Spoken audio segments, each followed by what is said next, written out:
ഹരിപ്പാട്ടെ വികസന വസന്തത്തെപ്പറ്റി വാചാലരാകുന്നവർ കാണേണ്ട ഒരു ദൃശ്യവും കേൾക്കേണ്ട അഭിപ്രായവുമാണ് ഇപ്പോൾ നമ്മൾ കണ്ടത്.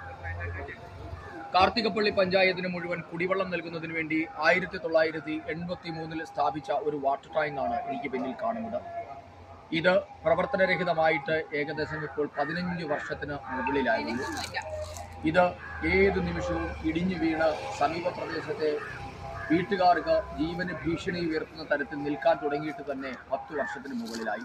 നാട്ടുകാർ നിരവധി തവണ പരാതി കൊടുത്തിട്ടും ഒന്നും സംഭവിച്ചിട്ടില്ല എന്നാണ് അവരുടെ പരാതി.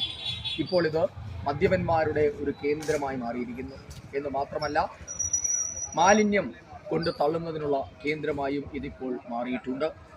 ഇതാണ് കാർത്തികപ്പള്ളി പഞ്ചായത്തിലെ കുടിവെള്ള പദ്ധതിയുടെ ഇപ്പോഴത്തെ അവസ്ഥ. ഇത് ശരിയാക്കാൻ കഴിഞ്ഞ 15 വർഷമായി വലിയ വികസന വായാടിത്തം പറയുന്ന നേതാക്കന്മാർക്ക് കഴിഞ്ഞിട്ടില്ല എന്നതാണ് യാഥാർത്ഥ്യം. ഇനി തീരുമാനം നിങ്ങളുടേതാണ്.